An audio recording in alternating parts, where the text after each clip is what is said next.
Hey guys, welcome to the Survive podcast. This listening program decides if a kill is a deny or a die kill. This podcast does not speak of every kill in each movie. If the kill happened to be off screen, then we do not discuss it. Today we're going to start this podcast off with the first Halloween, starring Nick Castle and the outstanding Jamie Lee Curtis. In this podcast, we'll be breaking down the kills and the ways to survive from the situation. Anyways, let's head into the kills. This movie starts off in the town of Haddonfield, Illinois, the year 1963, where young Michael Myers stalks his sister, Judith, and her boyfriend. Judith and her boyfriend head upstairs, which leads the boyfriend to soon come downstairs and let Michael make a move on Judith. Michael heads upstairs to his sister, combing her hair. Michael grabs a clown mask and pops it over his face. Later he walks into the room, scaring Judith and stabbing her mercilessly until her bloody corpse lies on the floor. Now with this kill, it did come as a surprise, but since Judith had a mirror in front of her, she could have easily seen Michael approaching her. Judith could have taken the comb and used the end of it to whack at Michael in the forehead and shove him away, knocking him out. She then could have taken the knife from the infant's hand and used it against him, defending herself, before calling her parents, alerting them of the terror. This kill turned out to be a deny. Next up on our survival list is Annie Brackett, a friend of Laurie's. This time has now transitioned to October 30th, 1978.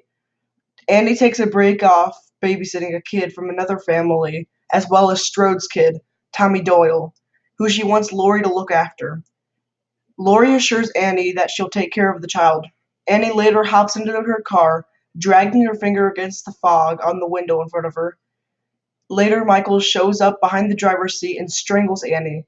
The whole kill is very silent. The only noises you hear are Michael's breathing and Annie's struggle. While Annie is flopping around her seat, Michael pulls out his classic kitchen knife and slits Annie's throat. Still silent. The kill is finished and Brackett is dead. With this surprise kill, there's not much hope, but something could work. Annie had a rearview mirror, able to see what was behind her. But seeing her rearview mirror in the back of her car only gave her a disadvantage.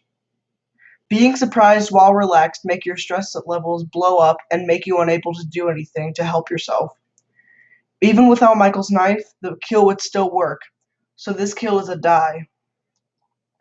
Next up on our list is Bob Sims.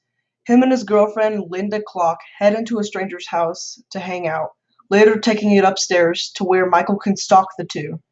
Linda and Bob hang out upstairs in the stranger's bed, later Linda requesting a beer for her.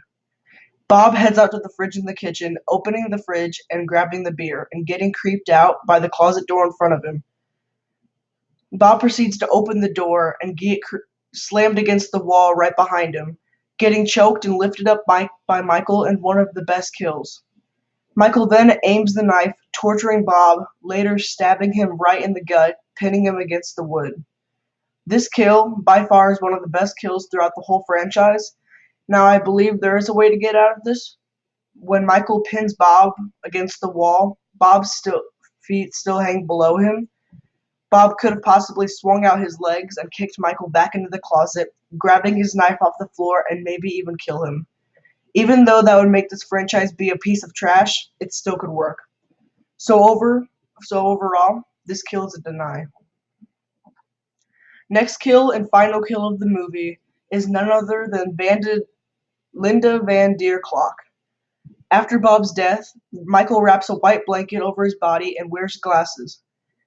Michael comes into the room where Linda was lying, imitating Bob. While Linda gets bored of Michael just standing in the doorway, she climbs out of bed and grabs the phone that sits in the room and calls Laurie. After a few seconds, Michael comes behind Linda and strangles her with the phone cord.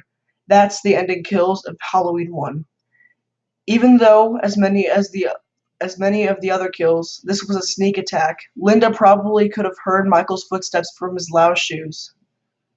But even with that giving her a hint he was there, that still wouldn't be fast enough for Michael to strangle her.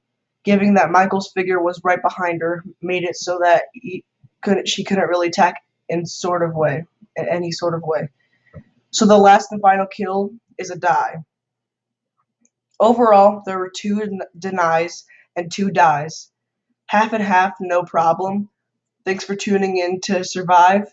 Make sure to come back for Halloween too. Peace out.